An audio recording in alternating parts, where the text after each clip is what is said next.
So there I was, Elias. The spotlight was hitting my face, the CEO was looking directly into my eyes, and he asked a question using a word I had never heard in my entire life. My heart was hammering against my ribs like a trapped bird. I felt the heat rising in my neck.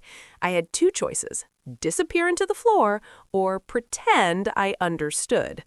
Welcome back to Speak English with Luna. Today, we are exploring the psychology of silence and how to stay calm when you don't understand a word.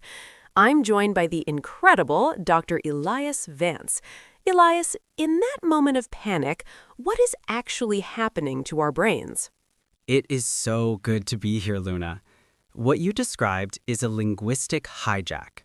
Your brain's amygdala, the part that handles fear, sees that unknown word as a physical threat. It's like seeing a lion in the jungle, but the lion is just a vocabulary gap. We stop breathing deeply, our logic shuts down, and we enter survival mode. We aren't worried about English anymore. We're worried about our social survival. A linguistic hijack. That explains the sweat. We feel like an imposter. But today, we want to tell our listeners that not knowing a word isn't a failure. It's actually a bridge to a deeper connection if you handle it right. Elias, many of our listeners are right in the middle of their journey. They know a lot of vocabulary, but when that one unknown word arrives in a fast conversation, everything they learned just vanishes. It completely disappears. What is one immediate practical thing we can do to stop that feeling of being completely overwhelmed? That is a powerful word, Luna. Overwhelmed. It means you feel like you have too much of something and you simply cannot handle it. The first step to staying calm is what I call the 3-second anchor. When you realize you don't understand a word, do not try to guess it immediately. Instead, take 3 seconds to just breathe. This signals to your nervous system that you are safe, you are not in danger, you are just in a conversation. A 3-second anchor. I love that. It's like hitting the reset button on a computer that is freezing. Okay, everyone, let's stop for our first vocabulary checkpoint. We just used the word overwhelmed. In this context, it's that heavy feeling in your chest when the English is moving too fast and your brain feels too full of stress to think. It is very common, and it is okay to feel it. Exactly. To stay calm, you must change your internal goal. Your goal in that moment should not be perfection. It should be curiosity. Instead of thinking, I am failing because I don't know this word, try thinking, this is an interesting new piece of the puzzle. When you're curious, your brain stays open. When you're afraid, your brain closes. A piece of the puzzle. That is such a healthy way to look at it. Now, I want to hear from you, our listeners. I want you to go to the comments or just think deeply for a second. What is the specific situation where you feel most overwhelmed by English? Is it at a business meeting? Is it when you're ordering food? Tell us what happens in your body when you hit that red zone of panic. Elias, why is it so important for them to name that feeling? Because naming a feeling is the first step to controlling it. If you say, I am feeling nervous, the nervousness starts to lose its power over you. Elias, that concept of naming the feeling is so powerful, but I want to dive deeper. We are moving from just surviving a conversation to actually mastering our internal state. I remember a story about a student of mine, Clara.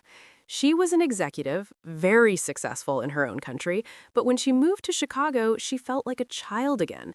She told me about a specific dinner party where someone used the word ambiguous. She knew the word in a dictionary sense, but in that fast, joking context, she lost the meaning. She spent the next 40 minutes of the dinner completely silent, just nodding like a robot because she was terrified of saying something wrong. She felt her professional identity crumbling over one single word.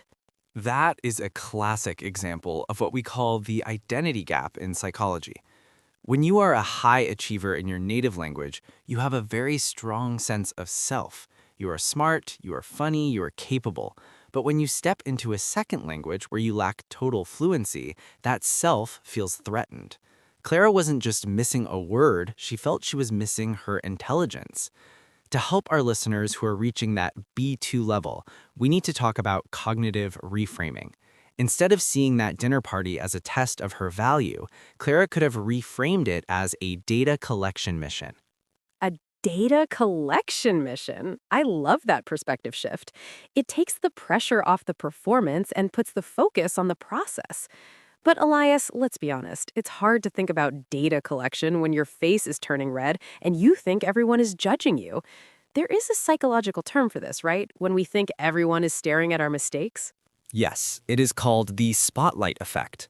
It is a psychological phenomenon where people tend to believe they are being noticed more than they actually are. In reality, Luna, the other people at that dinner party were probably thinking about their own lives, their own food, or what they were going to say next. They weren't holding a scorecard for Clara's English. When you don't understand a word, the spotlight effect makes that gap feel like a giant neon sign over your head. But here's the secret. Most people are incredibly kind. If you simply say, "I'm sorry, I'm not familiar with how you're using the word ambiguous in this context. Could you clarify that?" People actually feel a stronger connection to you. You have shown vulnerability, and vulnerability is a magnet for trust. Vulnerability is a magnet for trust. That is such a beautiful thought for our listeners to hold on to. Let's look at the B2 vocabulary here. We've mentioned clarify, which means to make something clearer or easier to understand.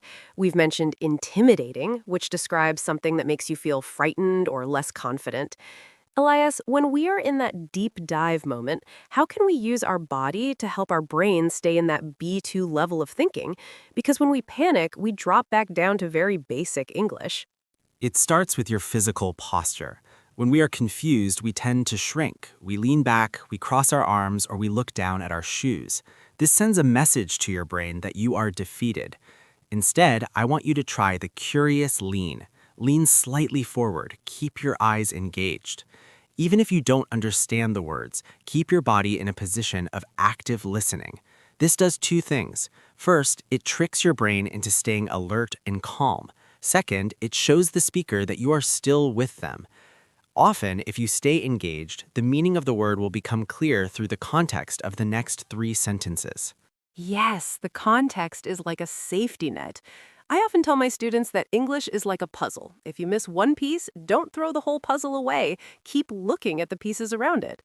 Elias, you mentioned something very interesting earlier about social survival. Can you explain how our social ego plays a role in this?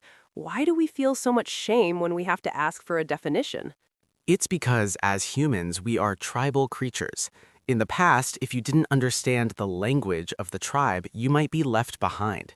Shame is an ancient alarm system, but in modern times, especially in a globalized world, not knowing a word is actually a sign of intellectual curiosity. The most successful people I know, CEOs, scientists, leaders, are the ones who ask the most questions. They aren't afraid to say, "I'm not following you," or "Can you explain that term?" They know that their value isn't in knowing every word. Their value is in their ability to learn and connect. So, for everyone listening right now, if you are feeling that spotlight effect, if you are feeling like you are shrinking in a conversation, take a deep breath. Use your 3-second anchor. Lean in. And remember that by asking for a definition, you are actually taking control of the room. You are moving from a passive listener to an active participant. This is the shift from B1 to B2, moving from "I hope they don't notice me" to "I am here to understand and be understood." Exactly, Luna. Perfection is a wall. Curiosity is a door. Which one would you rather live behind? When you stop trying to be perfect, the words start to flow much more naturally because you're not blocking them with your own anxiety. Whispering, perfection is a wall, curiosity is a door. I'm going to write that down. That is going to be the mantra for our community this week. We're shifting gears now into what I like to call the mastery zone. At a C1 level, English isn't just about the literal meaning of words. It's about navigating the subtle nuances and the social dynamics of a conversation. It's about having the linguistic dexterity to handle awkwardness with grace. Elias, at this high level, we often encounter words that are equivocal. They could mean three different things depending on the speaker's tone. How do we say unfazed when the language becomes this complex? That is a sophisticated question, Luna. To be unfazed, which our listeners should note that word, meaning to remain calm and undeterred by a difficult situation, requires a high degree of emotional intelligence. At a C1 level, you aren't just processing sounds, you're reading the room, you're analyzing interpersonal dynamics. When a word is unfamiliar, a C1 speaker doesn't panic because they understand that communication is multifaceted. They look for the underlying intent rather than getting hung up on a specific syllable. They have developed what I call cognitive resilience. Cognitive resilience. I love that. It sounds so powerful. And that brings us to our golden word. The golden word for today's episode is articulate. To be articulate means to have the ability to express your thoughts, feelings, and ideas clearly and effectively in speech. Most people think being articulate means knowing every word in the dictionary, but it's actually the opposite. It's about how well you use the words you do know to bridge the gap when you find an unknown one. Exactly. An articulate person might say, I'm trying to find the right way to express this, but the term you just used is a bit opaque to me. Could you break it down? See, using words like opaque or break it down shows high-level mastery even while admitting you don't know something. It shows you are in control of your own learning process. That is the ultimate C1 power move. Now, I have a community challenge for everyone listening. I call it the Clarification Quest. This week, I want you to intentionally find one moment where you don't 100% understand a word or a phrase, even if you can guess it from the context, and I want you to ask for clarification. Use a sophisticated phrase like, could you please elaborate on what you meant by X? Or, I want to make sure I'm catching the nuance of that word. Could you explain it? That is a brilliant challenge, Luna. By doing this, you are training your brain to see not knowing as an opportunity for intellectual engagement rather than a moment of shame. You are building that cognitive resilience in real time. You are proving to yourself that you can remain composed and articulate even when you're outside of your comfort zone. It's about taking the mask off and being an active, curious learner. If you complete the clarification quest, share your story with us. Tell us the word you asked about and how the other person reacted. I bet you'll find they were happy to help. It's time for our word tour. Let's do a quick rhythmic recap of the 5 key terms we explored today. Are you ready, Elias? Let's lock these in. Number 1, overwhelmed. That feeling when everything is just too much to handle. Example, I felt overwhelmed by the fast conversation, so I used my 3-second anchor. Number 2, clarify. To make something clear or easy to understand. Example, could you please clarify that last point? I want to make sure I followed your logic. Number 3, spotlight effect. The false belief that everyone is noticing your every mistake. Example, the spotlight effect made me nervous, but I realized nobody was actually judging my grammar. Number 4, unfazed. To remain calm and not bothered by a difficult situation. Example, she stayed completely unfazed even when the CEO used a word she didn't know. And finally, number 5, articulate. To express your ideas clearly and effectively. Example, being articulate is about your confidence and clarity, not just the size of your dictionary. 5 powerful tools for your English journey. Use them, own them, and let them empower your next conversation.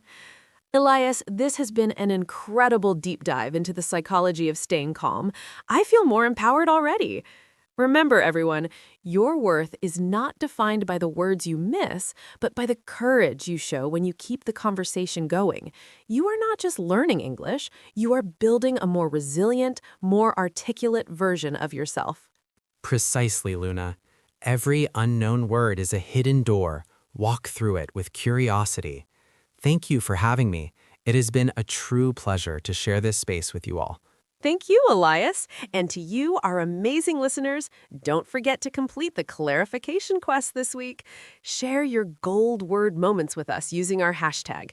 Until next time, stay curious, stay calm, and keep speaking. Goodbye.